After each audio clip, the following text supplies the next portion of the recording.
G'day Bomber fans, more trade updates. I gave you a one-day break yesterday, but we have more to talk about. We have another veteran at the club who has interest from a team we may already be trading with. We have had our draft hand sliced through by free agency compensation, and we have a little update on a couple of guys we hope to be welcoming into the club, so let's get into it. Okay, so let's start with the newest player thrown into the trade circus, Dylan Shiel.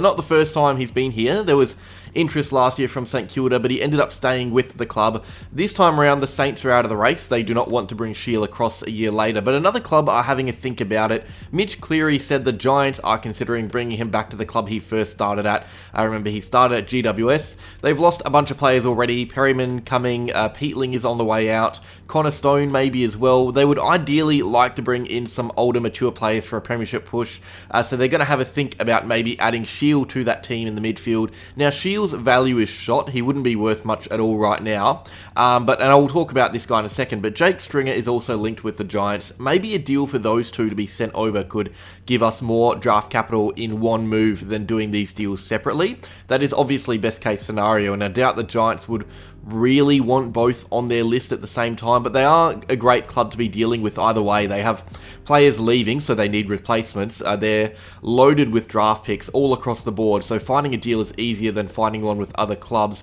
And they have a really tight salary cap, meaning we could pick purchase. That means you pay a bit of the outgoing player's salary to get a better draft selection back in return, and the Giants are more likely to do that because they have more draft picks across the board. I can't think of a better club suited to be dealing with right now than GWS. So it's good that they're monitoring the situation of our players, that we're linked with them in a few moves. We'll see what happens here with Shiel. Ideal world, he leaves and gives us a pick back in return. Alright, moving on to Jake Stringer. Now, first up, Sydney have ruled themselves out of the race. Tom Harley came out and said that they will not be coming for Stringer, so that limits his suitors. But not long after that, Jason McCartney, the GWS head of football, he came out and said that the club has met with Stringer and his management, but remains tight-lipped about how far that interest goes. I think there is a bit here. Clubs, when asked about Stringer, have been shutting it down. Craig McRae shut it down. Tom Harley shut it down recently for Sydney, as I said. They were both quick they were happy to say that they weren't coming for Stringer, but Jason McCartney didn't do that. He's an honest bloke most of the time too, so his silence when asked about how far the interest goes was deafening. It sounded like he was trying to think of ways to phrase his wording. If I had to guess, I would say the Giants are at the moment a bit keen. Whether it is keen enough to get a deal done, who knows, but the signs are there that Stringer is actually a target for them, so that is good. That is a good start, and preliminary talks being held means Stringer would have to be thinking about life interstate as well, and that is yet to be ruled out by Stringer's camp, so maybe he would be keen to head over interstate.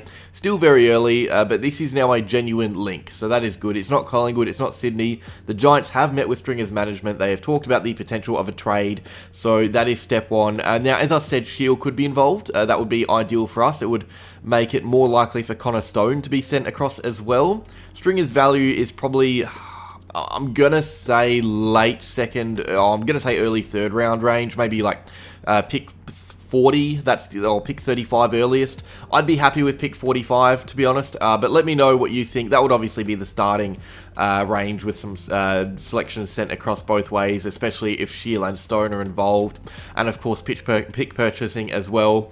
But what do you guys think Stringer's worth is in terms of one pick? Now, on Connor Stone, Jason McCartney has also touched on him. He said that he expects or hopes Stone to stay at the Giants, but is ultimately not sure because he is yet to sign that contract, that 2-year deal on the table for him. I think the interesting thing about this one is that Stone will now have opportunities to play at the Giants. They have offered him a 2-year deal very early into the season. They offered him that, but with Perryman and Cumming leaving, it opens up a spot for him on that flank or even wing, which I think he could play. And now, something else I found interesting as well about Stone is that McCartney was really quick to rule out trades for Wade Dirksen and Xavier O'Halloran, other GWS players who have clubs interested. He pretty much said no, they aren't leaving, but he wasn't sure with Stone, and I reckon it's because of his contract status. He is out of contract, Victorian, he's not a free agent, but when you're out of contract, you can walk to the draft, be taken before GWS by another a club, not necessarily Essendon, but the first two clubs that pick in the rookie draft are North and Richmond, both Victorian clubs. So if a trade doesn't get agreed upon, Stone and his management can say, alright, we go to the draft instead. Now, that is super rare and only really occurs if there are some bridges burned between club and player. I think it is way more likely for Stone to sign a new contract with the Giants. But maybe that is why McCartney couldn't rule out a trade, just because of Stone and the fact he's out of contract, which makes it a bit harder for the Giants than if he was contracted, and that's good for us. Like O'Halloran, he's contracted, clubs want him, but he's staying. Also, we don't know whether Stone even wants to leave yet. He is having a think, apparently, and there's a reason he hasn't signed that deal yet, of course. But he may ultimately decide to stay and stay in a system that he's familiar with, knowing that there are games waiting around the corner for him. Better club than Essendon. He could potentially be used in a deal for Stringer and Shield if the Giants remain keen on them as well. Touching a little bit on these next two guys, there's not really direct news around them, but there is news that kind of I guess impacts the trade talks that's the ongoing. I'm just going to get into it. Jackson Pryor, Brisbane have announced their first batch of delistings, as I said they would, before the trade period. Jackson Pryor is not on that list, so that means he is still technically on Brisbane's list despite not having a contract. If we wanted him in the next few weeks, we would have to trade for him. This doesn't matter too much anyway, though, because if we were going to sign Pryor, it would have been in the delisted free agency window, which opens after the trade period. That's if he was delisted. But it does mean we will have to wait a little while before knowing whether or not we pick him up or not. So Brisbane will announce more delistings after the trade period, finalise their list spots going into the draft. They delisted 3 on Friday.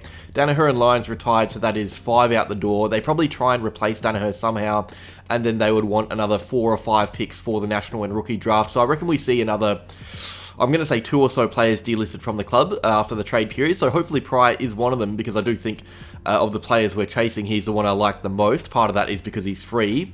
I doubt we trade for him, but does this create a little uncertainty with our, I guess, need for a defender? And does it mean we go harder for Connor Stone, who's a similar position for Pryor, because we know that he's actually available now and Pryor is not? So a little bit interesting there. And before I go, just some changes to our draft hand. So Josh Battle signed for Hawthorn. St Kilda actually got band 1 compensation for him, meaning they get pick 8 in the draft now. If you get band 1 compensation, the pick you receive falls after your first round selection, so they now have 7 and 8, which is really frustrating because they finished behind us by 2 points on the ladder. We had the same amount of wins. It pushes our first pick back to pick 9, and on the night, I reckon that goes back to pick 11 with Ashcroft and Lombard bids. That is now a really nervy range for us. It's getting to the stage where you got to wonder whether or not clubs will bid on Kako. I know it's only 1 pick back, but pick 8 feels very different to pick 9. Kako is definitely around that range. Maybe a tiny bit early, but it's enough to have us nervous. Whether or not clubs bid on him is a different story, but I think the Bombers may start looking at ways they can potentially move up the order a few selections to feel safer. We obviously want to take a player before Kako. Right now, it's not 100% certain that we do that. So, thank you, Hawthorn.